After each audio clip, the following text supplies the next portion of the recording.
Maguires, you are in for such a treat tonight. I cannot say enough about what an incredible week it's been having this magical woman, Louise, come. And for this event tonight, we have a very special MC who I think many of you know, Mr. Donnie Cross.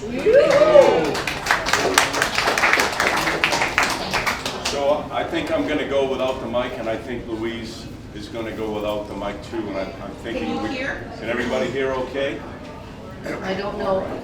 Well, first of all, thank you to the Maguire family, to Rory and Shay and Deb Maguire and all her staff and Vanessa, who did a lot on social media to help this along tonight. It's really appreciated, and you know, the Liam Maguires has become a real community gathering place, and it's a place where all of us come. As I call it my local. They know that. I'm here quite a bit.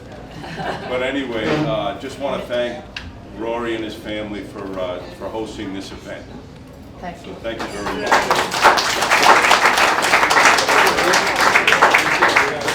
And I'd like to thank all of you for making the effort to come out tonight. I think it's a pretty worthy cause, and Louise has a pretty interesting story and something that we all, I think, experience at some point with our own parents and our loved ones. And in her case, it's really interesting to me that we get to hear the experience of literally a woman who was 107 years old and, you know, was just all there, had all her faculties, and it took place during COVID, which again, we all had to deal with lockdowns and missing, you know, not being with our loved ones when we wanted to be. And Louise made the choice to be with her grandmother. And I guess at that time, I believe it was no more than 1 or 2 kilometers that you could be traveling away from your own home. So she made the choice, and it turned into a really long stretch, and a great stretch for all of us. And in my mind, that story, this story, is a story of triumph. And we get to, you know, when you read the book, you'll see how she wrote it. It's a question she would ask her grandmother, and her grandmother would give the answer. So that's the way the book rolls, and it's amazing. But Louise made it so much fun for her grandmother. And, you know, my mom lived till 98, so I was lucky. And my mom died during COVID as well. And I was lucky enough, at that point, we were able to get in and see them. But there was a point at time where we couldn't. So I know that all of us in the world had to deal with similar situations. So her story is not unique, but yet it's really special. Again, the way Louise is, and you'll hear the positivity coming out of her, like, wow. And her grandmother was the same. And as you read the book, and if you become one of her Facebook followers and look at some of the videos of Granny Nancy, she is a spitfire. One of my favorite interviews was a gentleman from Ireland. He was in New York City, a young guy, and he was interviewing Granny Nancy, and he's asking her questions, and she started to fire questions back at him. And he says, "Hold on, Granny, I'm interviewing you." But she really was just very special, and as you're going to see, Louise is very, very special as well. And having said all of that, I want to make sure that I recognize one person in particular, and that is Melissa Weidman. Where is Melissa? There she is. Melissa is the nucleus of this whole tour in America, really. I've got a few notes here, but the first note I don't have to say, because I know I've played in musical situations with Melissa. She's a very talented woman. She's a great musician, a great writer, a great poet, and she has a lot of experience in palliative care and hospice. And when I first met her, she was involved in that that was her career. So I can't help but think that those two kind of share that. But the way they met was through an online a writing program. It was online. It's called the London Writers Salon. It was a place where writers interact and they encourage each other's writing.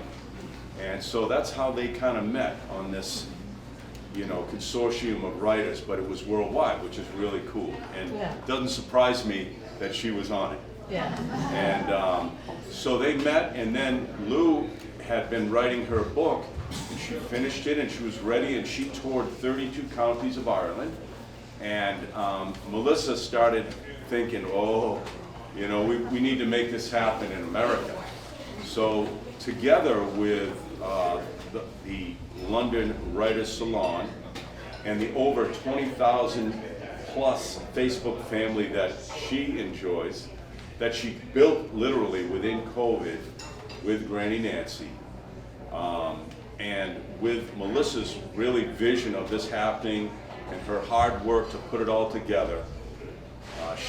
Louise has been here for 2 weeks. She has done New York City, Yonkers, Worcester, Boston, Cape Cod, and tonight is her last speaking engagement on the tour. So we're really lucky to have Louise here tonight. So I just want to give again a big round of applause to Melissa Wagner.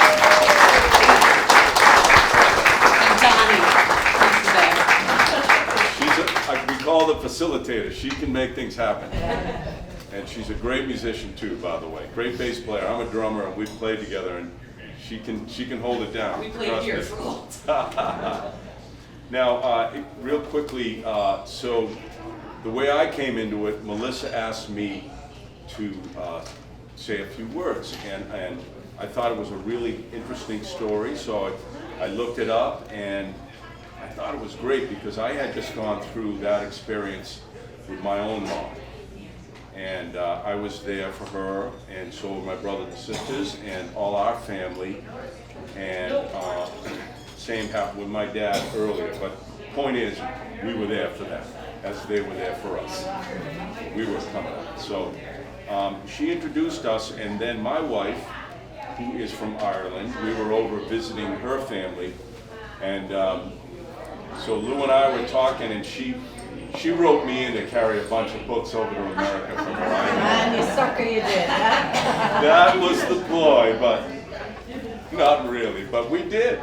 We actually got pulled over in customs. The guy said, "What is this?" It was so heavy, the book, and the guy was like, "What do you have in here?" Not in the books.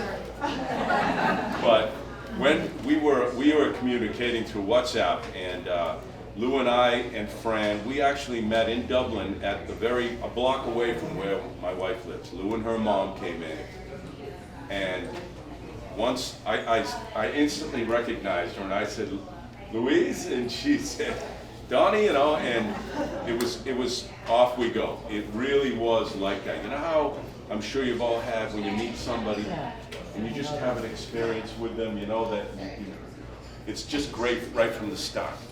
And that's how I felt with Louise, and I was instantly inspired by her. She was gregarious, and I looked up that word before I came.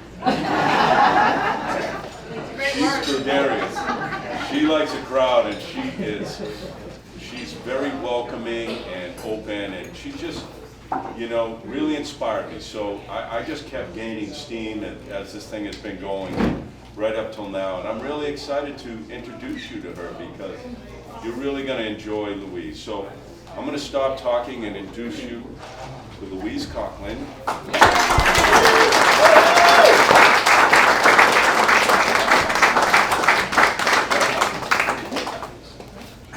I feel alone now he's leaving. Do you really have to leave?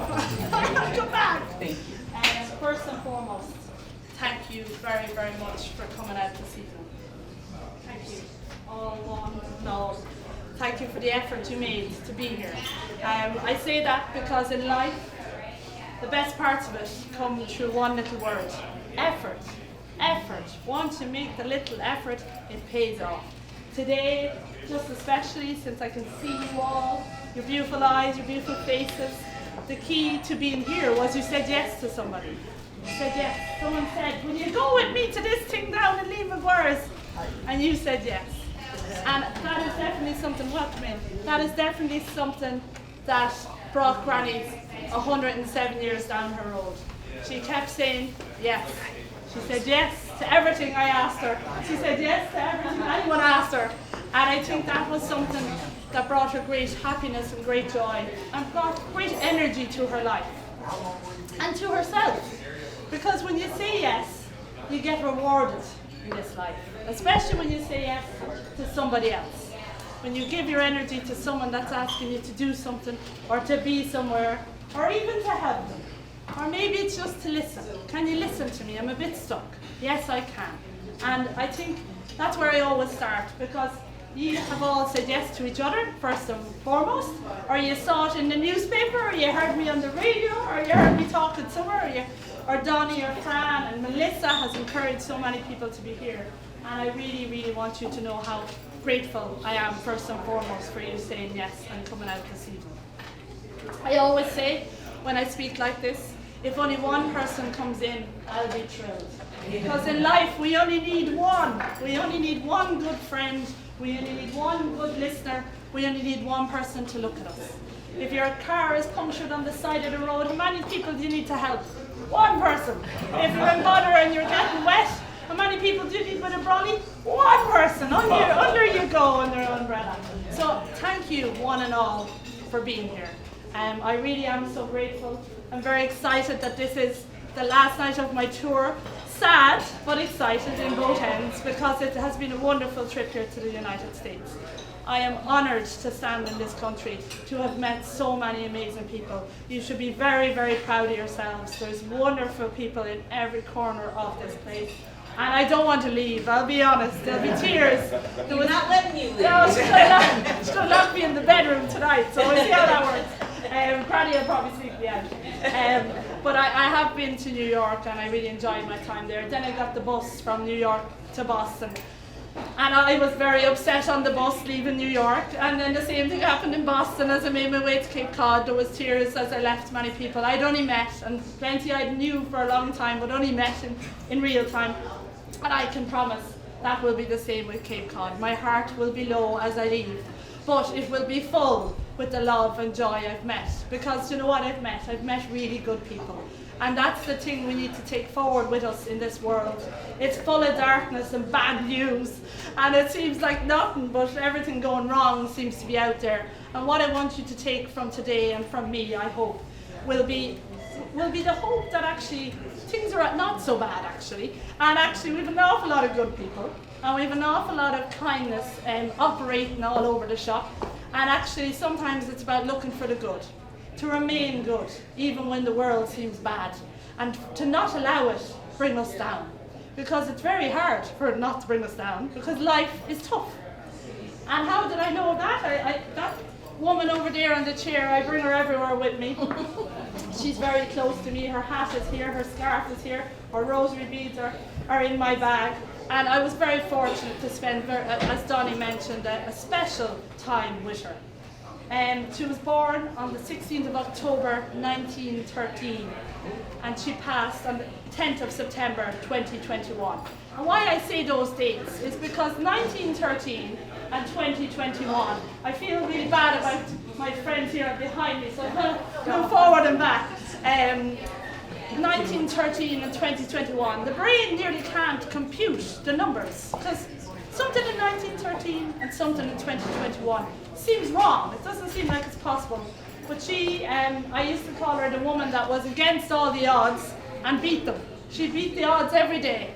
And she lived for 107 years, 326 days. Wow. And the greatest thing about her was that she was well. She was well in her mind, well in her body, well in her spirit, well in her good humour. She never lost any aspects of her personality in that way over her time. And to live that long seems impossible. And that's why I really think she was a miracle in ways, because she was so good.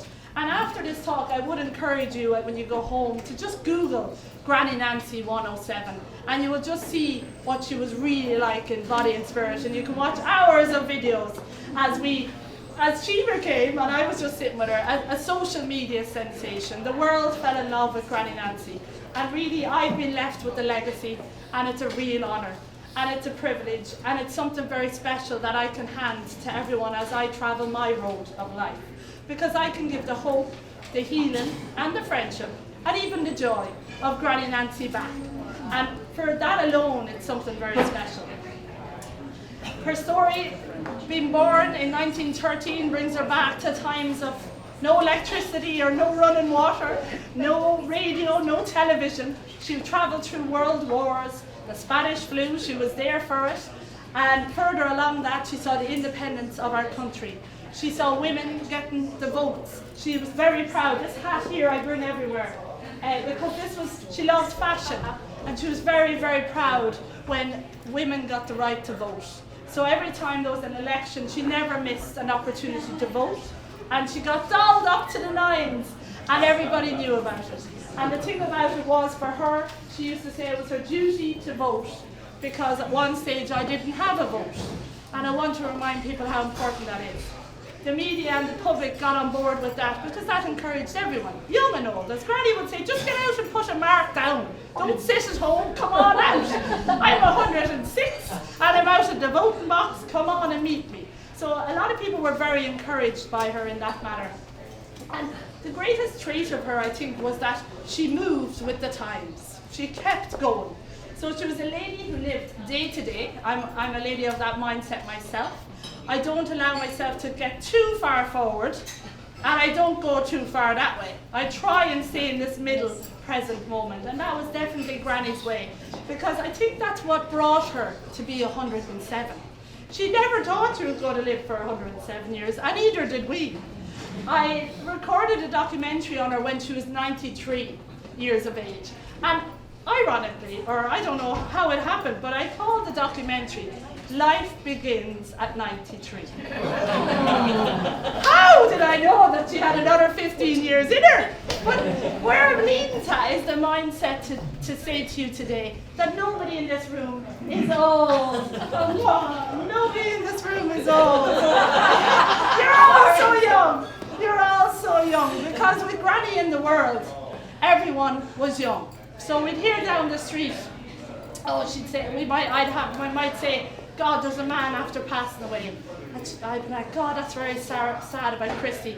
And I'd be like, God, but he was good age, he was 95, I'd be like, God, sure, he's awful young. Because in her eyes, he was only a young lad.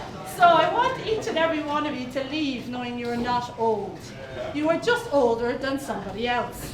You are not old. She believed that she was just older and bolder.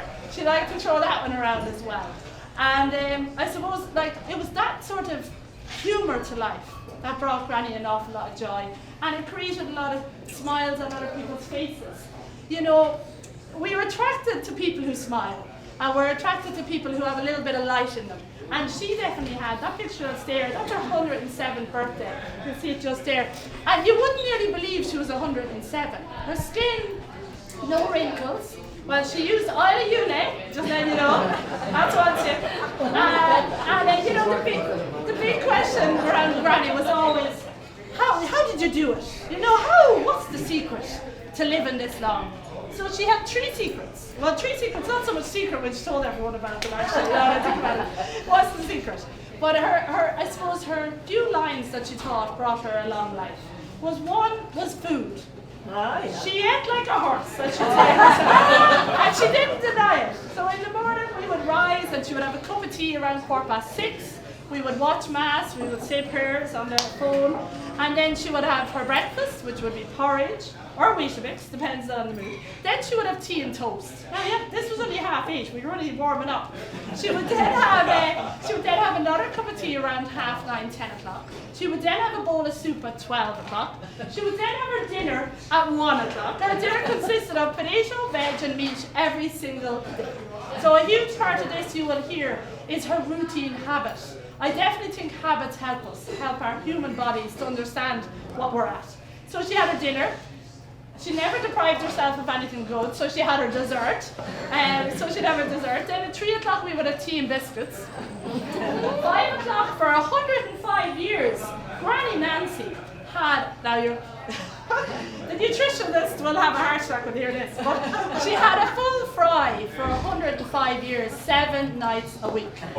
She had sausages, rashers, mushrooms, fried onions and must, fried bread and must, and a big cup of tea. Every single evening, and that woman clears the plate. Didn't leave it. And you know, on top of that, then she'd have her few jelly babies before she went to bed, and she'd have another cup of tea. And that was it then. Then No we go, drink. no drink. There's the problem. There was no drink. How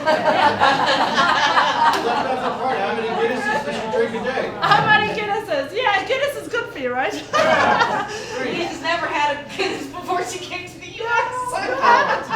Would you believe? No, Granny didn't actually drink at all. No alcohol. Fair enough. She didn't have any alcohol and she didn't smoke. But like, whether that contributed or not, who knows? But definitely, I think if I was to take from the food aspect, it was definitely her consistent habit. You know, on a Tuesday and a Friday was fish. She would break that to try and fast on her those days for her lunch to change off her full dinner.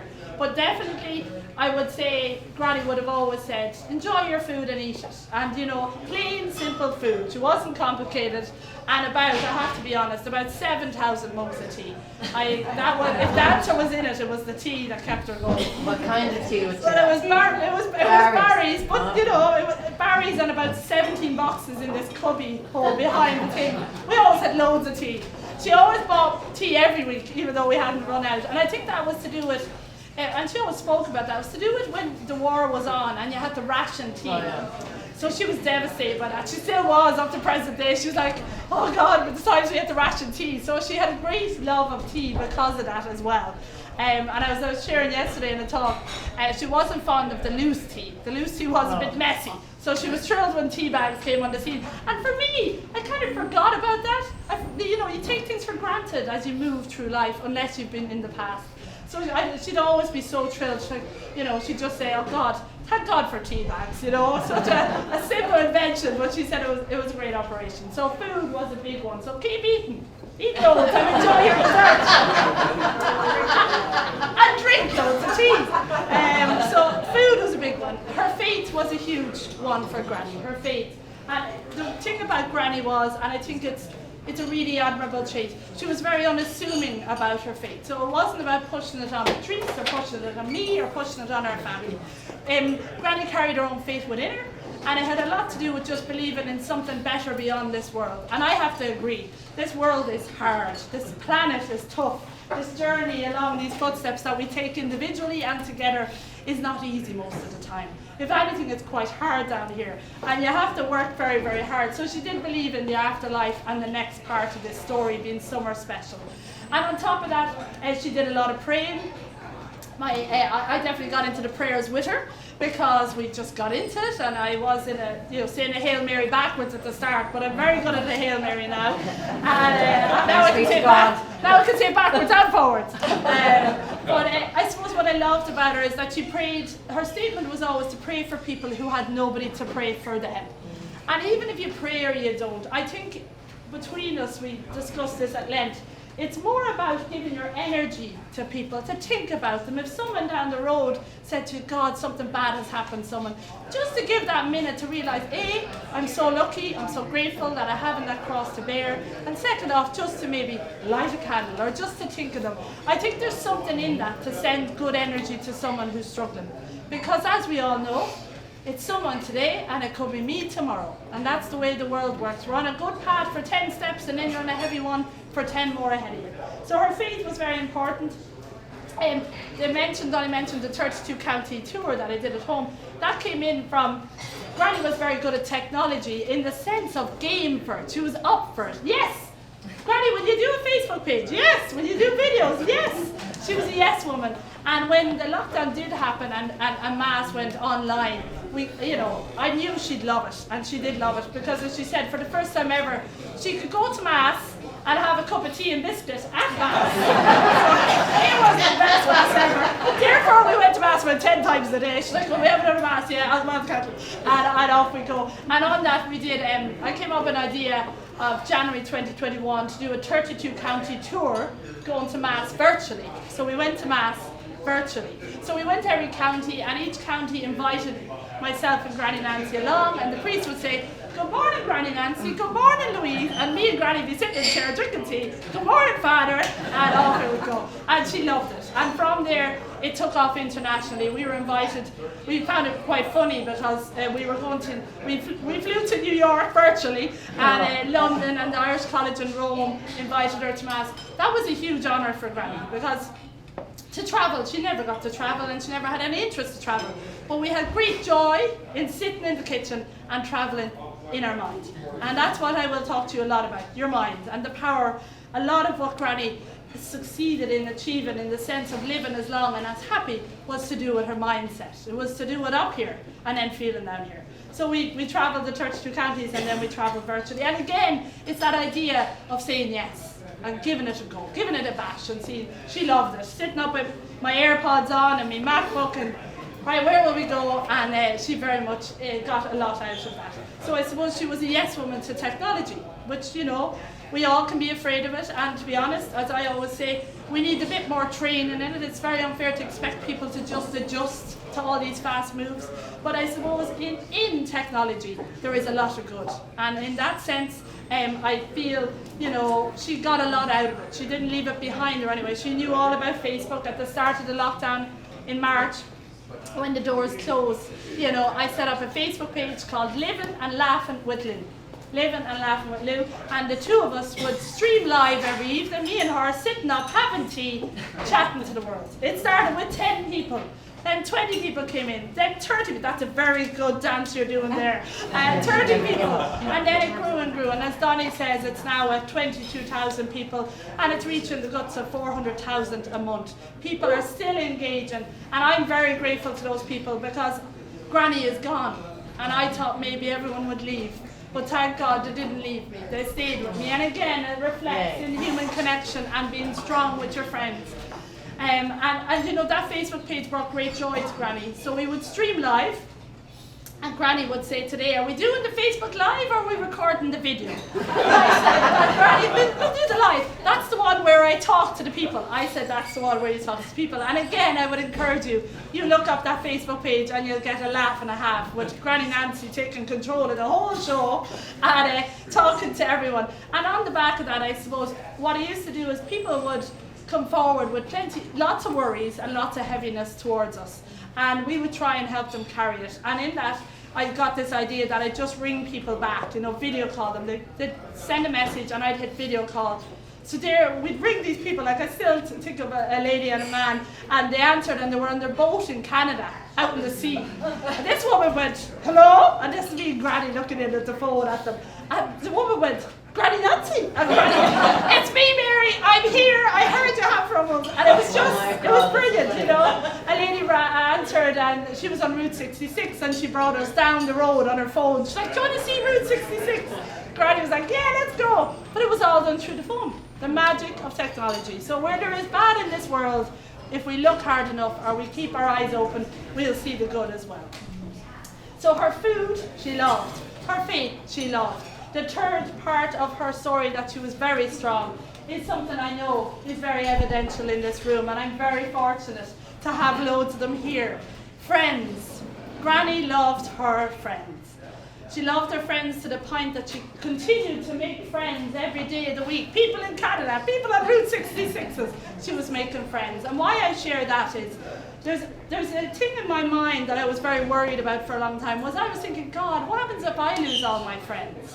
What happens? How am I going to get these really good people back? How do you get them? Do you know how you get them? You keep making them. You keep making friends. Granny never stopped. Anyone that looked at her twice, she was like, hello, what's your name? Come on over here, now tea. Come on over. The delivery men. People, we couldn't even understand how it was happening. It was just anyone that engaged with Granny, she was holding on to them to find out what their story was and to make a friend. So that's something I want to share, because there's an awful lot of loneliness in this world. And, you know, it's easy for me to say that, and it's hard for us to follow through on it. But again, it's to do with your mind. The opportunity comes in front of us all the time to make a new friend. And Granny was great at it. She just kept making friends all the way through her life. To the point that she had a very good friend down the road, Sally. And sadly, she passed away. And from there, and someone at 107, you can imagine the amount of friends she lost. Everyone kept leaving, you know, so that was the inspiring bit for me. But the gift in Granny was, Sally passed, and then what did she do? She became best friends with her sister. She moved in there and she became friends with her. Then her sister passed, and she became best friends with the next sister. And then finally it was Father John was the last on the line, and he's still here, Father John Coghlan, and he became Granny's very best friend. So everyone was an opportunity for Granny to embrace, and therefore to never be alone. Because this world is lonely, this world is tough, and the truth is it's up to us as individuals to step closer. To step closer, not step back. We've stepped back now through the pandemic, we've had to step miles back. Now it's time to move in, closer again. Because in Ireland anyway, and it's the only place I can speak for, there's a lot of depression, there's a lot of mental health issues, there's a lot of heaviness in the head department, and there's a lot of suicide. We're losing a lot of people. And really in my heart, I think it's over to us to take control. Us on the ground. The Titanic is about to hit an iceberg. Who's going to turn it? Us individuals. The Facebook page, I base it on a theme called Keep Looking Up. Because by looking down, you feel crappy in yourself. You feel low. There's something about the physical look down that makes you feel low. When you're walking along the path, there's nothing like eye contact. Seeing each other, looking at each other, recognizing there's someone coming towards me, and maybe an owl hello, how's it going as you go by. It helps. So up goes the head, the eye contact reaches, and you just don't know who you're hitting. We never know what anyone is carrying in this room. We never know what's going on at home. And you know what, the head is a complex place. Your thoughts can run into each other in the mind, and all of a sudden you are in great form and then you're in bad form. And I've had that myself. Who doesn't? Anyone that says they don't. They're telling you fibs, because everyone's head goes down at some stage. And a few things I would say is the simple act. I'd say even when I'm in bad form, I go down to the shop to get a pint of milk, and I'd be thinking, I'm in bad form now, so go and get this milk. Go in and get the milk, and I will say there's a lovely girl called Rita in the shop. She'd be knocking in, trying to get me milk and get out, and Rita would be like, Louise, how are you? I'm like, good, Rita, yeah, good, Rita. Did you hear about this? Did you hear about that? Did you hear about the other? By the time I'm out to the car, what has happened? My bad humour is gone, and all of a sudden I'm in good humour again, and I don't even know how it happened. But how did it happen? I met somebody else. That's all it takes. One other human meeting another, and away we go. We're back. You're back feeling a bit better and a bit more able for life. Because life is hard and we all have stuff to cope with. And you know, there was two things that Granny would always say. It was about worrying. He's all worrying here. No. Anybody worries? Anybody worry? I worry. The world makes me worry a lot. I feel worried about a lot of stuff if you were to listen to the news. You feel like you're in control of the whole lot. So I turn off the news now, because I'm not in control of the world. That's not my worry. I'm not getting paid for that. So I turn that news off now, and I stay on my own path. Two things. I actually know every single person in here carries worry, because we're human.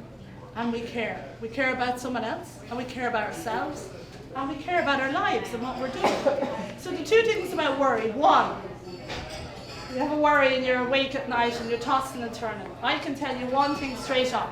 99% of your worries, they're not going to happen.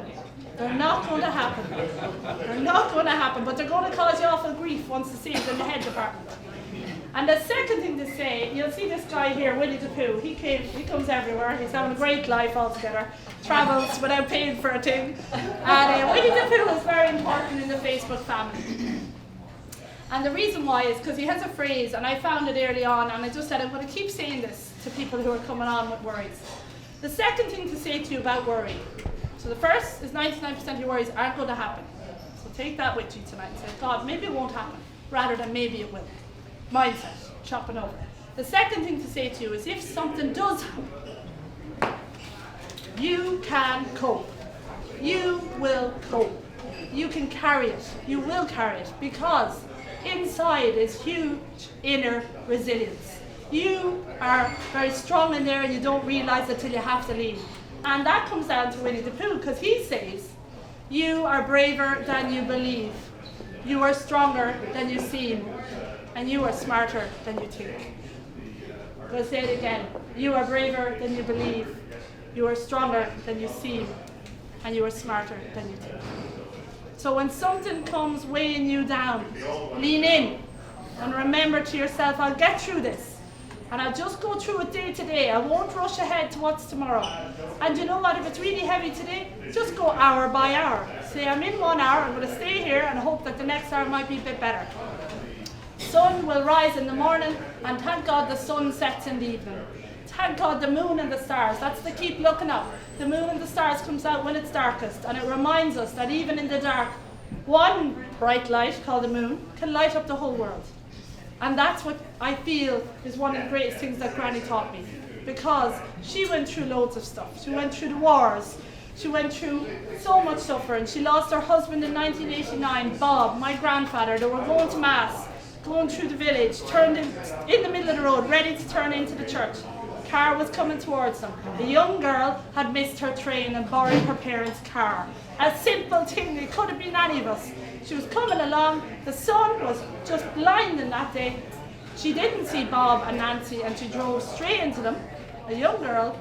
Bob, my grandfather, was brought to local hospital. He was fine. Granny had a very bad facial injury. The girl was okay.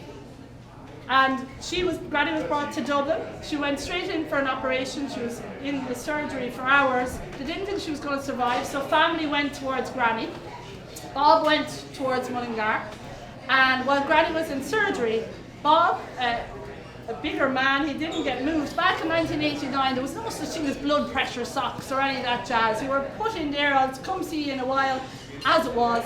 A clot formed in his leg and it travelled to his heart and he died in his bed.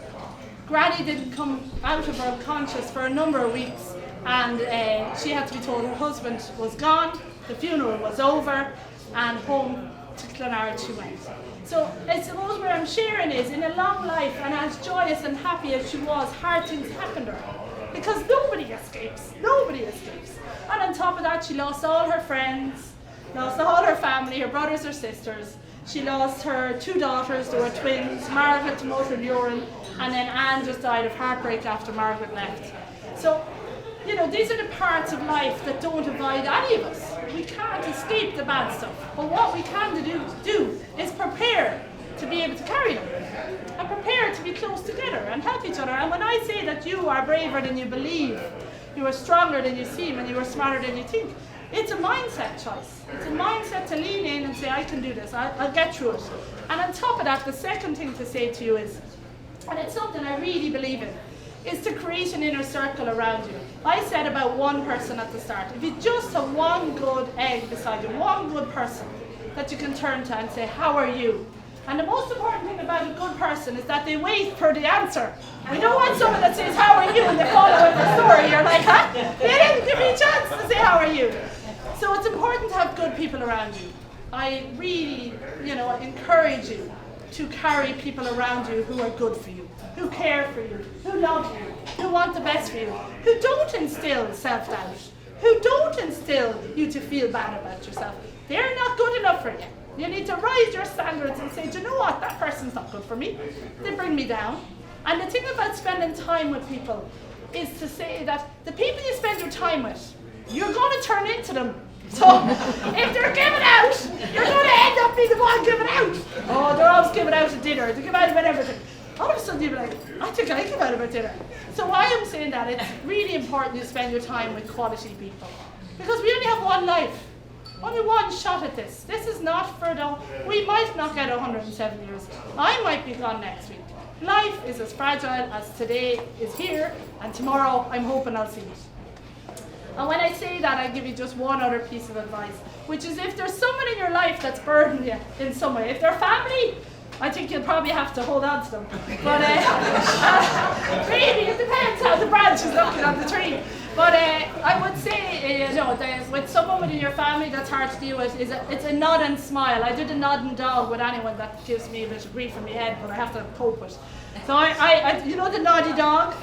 So when I meet some people that just aren't great for me, I do the naughty dog, you know. So I try not bring what they have in them with me. Because if you bring that home, then you're awake in the middle of the night with a pain in your head going, Jesus, that person was working the head. And then you're awake again. Whereas, if you do the nod and dog, you're in and you're out and you're gone in. And I always say, I say one thing. I say, thank God I don't live with them. Thank God I don't live with them. Thank God I don't live with them. And the second then piece of advice is just to say to you, if there's someone not good for you in your life, I want you to go away and think about this person. And consider for yourself. Is it good for you to spend time with them? Should you answer the phone every time they ring and they wreck your head and you feel exhausted afterwards? What I would say is a simple move I would encourage you to do. We can imagine this bad energy is moving towards me and Winnie. Someone, just imagine that person coming towards me. What I now do, I didn't always do it. I do it now. They're coming towards me and I'm thinking, I can't do this. You know, and genuinely it's more than even not having patience. Just someone that hurts you. You know, that makes you feel not good enough. I do one thing, and I don't know whether you know what it is, but I encourage you to do it going forward. I step out of the way, and I let them go on by. I don't wait for it anymore. Out the door, and I don't stand where that is anymore. Because it's not good for my mental health, and you can't cope with everyone else's, you know, negativity. And I'm not looking for toxic positivity, I'm just looking for someone that has a bit of space for me. And that can hear me, and I can hear them, because friendship, connection is two-way. It's not about a one-way track. So if there's someone in your life and they're not good for you, try and let them off. Let them off, and your quality of life will improve straight away. Granny Nancy, 107 years, 326 days on the planet. She achieved a lot. And a lot of it, in the last 4 years of her life, were from her armchair in Clonard, County Meath. She wasn't out and about.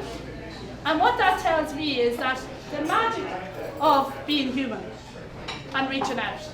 And you know what that can have? A huge impact. Impact! We all want to be impactful in our life in a positive way. And she had her impact. And she, when she was 105, to give you my story, just to bring it back, when she was 105, she broke her hip. So, when you hear when someone breaks their hip, you say, that's game over, God, they're in bother now. You know, she was 105. So she went into the hospital in Tullamore on Christmas Eve. I was with her and my mum. And the surgeon on that night was not keen to do the operation, which you can't blame him. She was 105. He said, I don't want to lose this lady on Christmas Eve. We'll wait a few days. But Granny got wind of that and she was having none of it. She was like, I have a broken hip, I want to get out of here. So she made her move to get this surgeon and the nurses and the doctors into her room. And she questioned them, why are we not doing this operation? I just want to get out of here. He was like, well, you're 105, you know, I'm just a bit anxious on Christmas Eve. But she said, we better start this again because we need to change this. And he said, okay. And she said, introduce yourself again there, doctor. And she said, my name's Nancy Stewart and I've broken my hip. I said, yeah, Nancy. And just then, you know, doctor, now I'm only 70 years of age. And he was like, okay. And she was like, you can fix my hip, right? And he was like, so he was in a corner. He was in a jam. He couldn't say he couldn't fix it because of her age, because no more was that a factor. So what had she done? She changed his mind around, and he had to do it. So he was like, fair enough, Nancy, you're right, we better go do this hip. In she went, 6 hours of an operation. She got gamma nail in her hip, and it was she had to get it under epidural, so she was awake for the whole thing. Which the nurse said to me when she came out, she just said, I can't believe that woman. And I said, I can't either. And she said, have you heard the noise of that operation? She said, didn't knock a funk out of her. She just lay there, head forward, and didn't say a word. Out she came, sitting up, having tea and toast. Me and my mother couldn't cope with it. We were like, Granny, are you there? Yeah, I'm having my tea and toast. And 2 weeks later, she was walking around on her Zimmer frame in the hospital, and sure, she thought she was the belle of the bee or the bee of the ball, because she was like, I'm only 70 years of age, look at me. And she got great fun out of the hospital, and they got great fun out of her. And it gave great inspiration to everybody else. Everyone felt younger when Granny Nancy was around, because there's a lot of it is in your mind. And I think she always would have said about the worry. the reason her mind stayed so clear is she didn't let herself worry too much about anything. She realised she had no control over it. No control. We have no control over anything. Anything. We think we have, but we don't. And the thing about it is, she didn't worry forward, so I would advise you not to. If you can, try. Easier said than done, I always say, because these things are. Try not to worry too far forward. And the great thing that she always said was, don't live in the past. Don't live over there in the past, because it's full of heavy things that if you carry them around with you, your back will be broken, your head will be full. The only thing to say about the past is to learn from it. We learn from over there. We don't live in the forward, and we try and hold ourselves right here with all you beautiful people. Because this is all we have. We just have this moment. And this moment we have an opportunity to love and learn and laugh with each other. And after that we don't know what's next. I am going to just play one little clip for you. It's the clip that Donnie mentioned. The interview that she did with Colin Flynn in New York City. So it was done, just to give you the backdrop of the interview, it was in the pandemic, so it was done through me, if you can imagine, that's herself there. I was in front of her, she was in her armchair, and the Stanley stove was behind me, and I had my phone recording her talking to my phone. My mother was on my right hand side.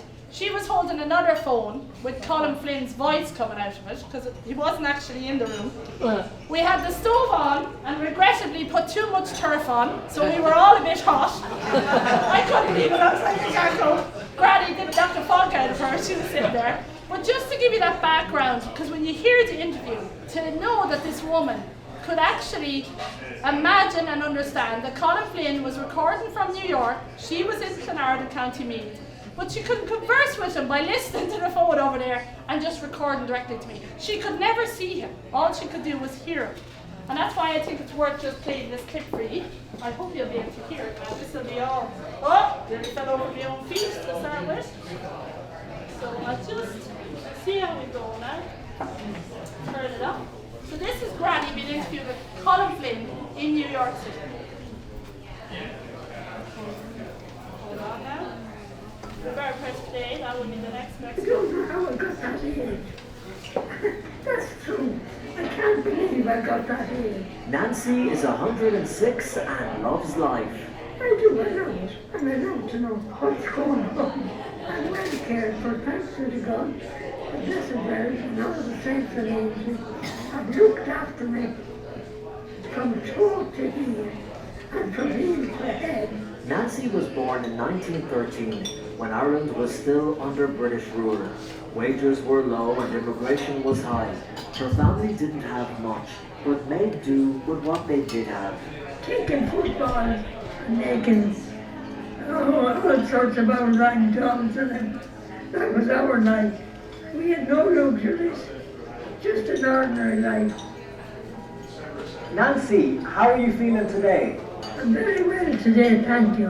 And a little birdie has told me that you are 106 years young. Yes, I am 106 and feeling very well. Are you feeling well? I'm feeling very good, Nancy, and thank you so much for What asking. age are you? Me, I'm 32. Where did you come from?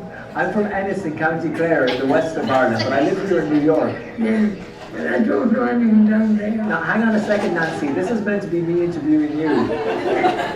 She lives on her own in this cottage in County Meath after her husband passed away in a car crash. We were going down to Clonard, man, and we were turning into Clonard Chapel, and the car came flying down and brought us with us. And Bob died in a week after, and I remained on. Every year, Nancy collects money for Coghlan, an Irish charity helping children in Africa. I know all your life, Nancy, as well, that you really like helping the poor. I don't like to see anyone suffering.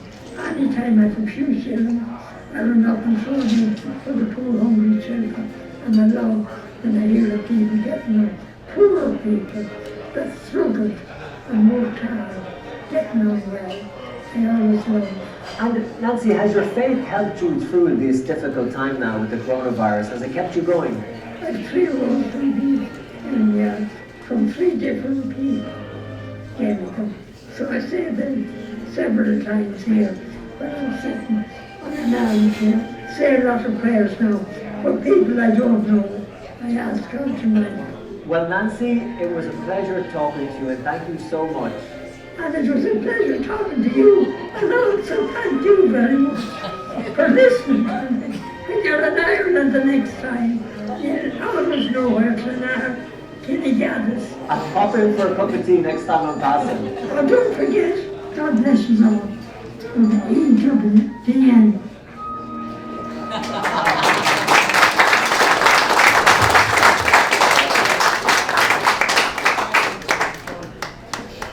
Why I like to share her voice, and I'd love to show you videos and have lots more of her here. But I suppose I love to play that because I'm telling you her story, and sometimes it's hard to believe.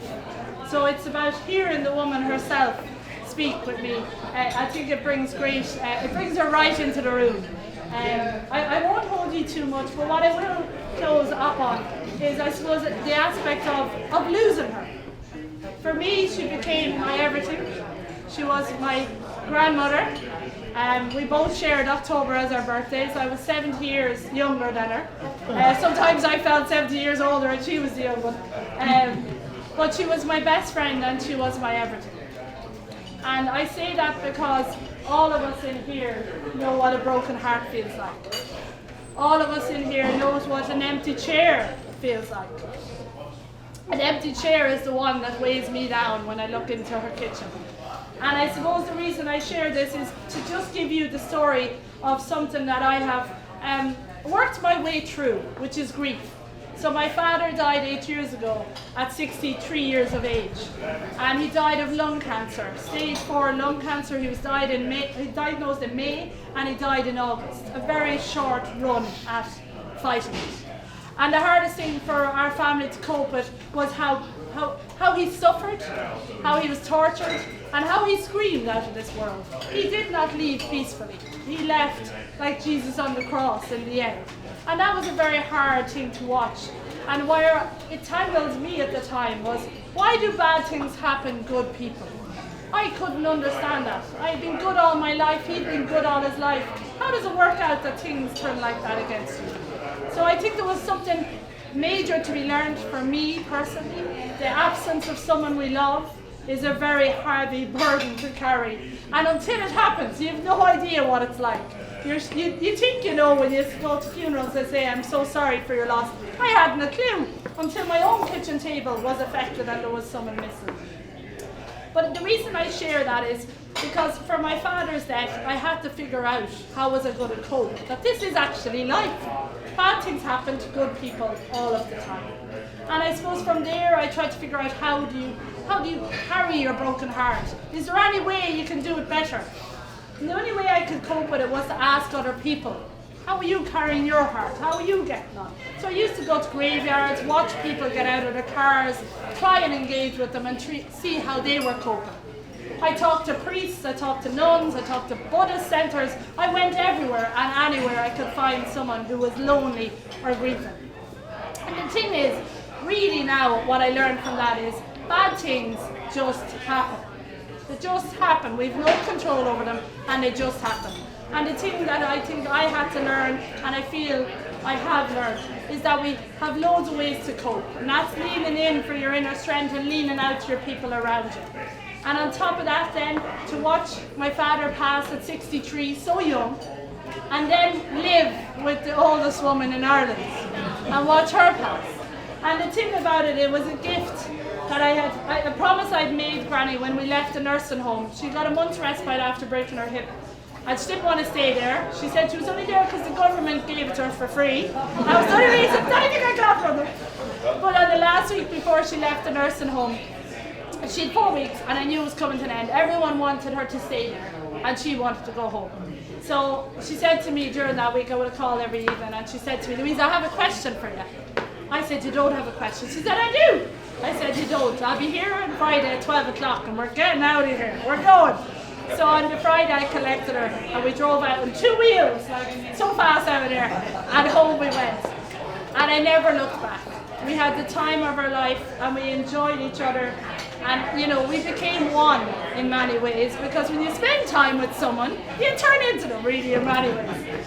So the thing about Granny leaving, which I think is an important part of the story, is that week she passed on a Friday morning, and on the Monday during the lockdown she was the only thing that she was really anxious about was she was missing getting to see people in case she left before they got back into her life. So her son Fenian lived in England, so she was very anxious that she wouldn't get to see him because she hadn't seen him since 2019. So thankfully on that Monday, Fenian came home from the UK and visited her Monday night, Tuesday night, Wednesday night and Thursday. Her two favourite priests, Father John and Father Coghlan, visited her. Now, none of us know when we're going, and neither did she, but that was the way that week went. And on the Thursday night, Granny often, I slept in a fold-up bed in the kitchen, you know, so I was just fold up bed in the kitchen, I'd put it away and then take it back down. And that night I was lying on my bed and I could hear her mooching in her bed. I said, that Granny's awake. So I went into her and I said, are you alright? She said, yeah, Gran, I just can't sleep. And you know, like all of us, there's plenty of times we can't sleep. That's pretty normal. And in this instance, that would have been a frequent thing in both our lives. One night I couldn't sleep, the next she couldn't sleep. So in I went, we had tea, we had chats, we had prayers galore. And at around 3 o'clock or 4 o'clock, I just checked my phone and I could see my mother online because she doesn't sleep either very well. And I said, you know what, Mammy would always say, text me now if you're awake, but just text me and let me know. And I was like, right, I better text her. So I texted her with no fear of anything happening. This would have been a normal thing. So Mammy said, I'm awake, I'll come up to you. So I said, Granny. So Mammy was up in 2 minutes, she lived steps away. And in she came, into Granny, I went out and made more tea, and we continued having tea and chats. 5 o'clock came, the birds were singing. I said, it's morning time, Ma'am, you go home, we'll get our breakfast soon. And at that, Mammy left, and I knew she'd be home because it was only 2 minutes away. And then I turned and I looked into Granny's bedroom to go back into her. And I just knew something was different. I couldn't tell you what it was. She wasn't any different colour, she's nothing like that.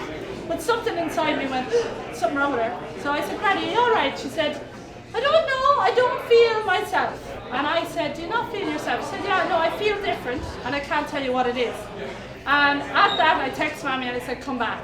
I don't know why, I just did it, but thank God I did it. Mammy came back, went straight in. Granny, are you alright? She said, yeah, I'm not feeling myself. Nothing wrong with me, but there's something wrong with me. And at that we said, do you want to drink 7-Up? Solves everything. And she said, yeah, get me 7-Up. Got her the 7-Up. I went to take her by the hand on my side because she kind of stayed back to have her drink. So I said, well, sit you up. Mammy went the other side. And as I took her hand and as we went to lean forward, it went from this to this. She let go. She let go of my hand. And in my heart, she took hold of God's and went to heaven. But for me, I knew she was gone. I said to my mother, she's gone. Mommy said, no, she's not gone. I said, she's gone. She's after letting go of my hand. She had held my hand. Such a simple act. We had held hands over and over again.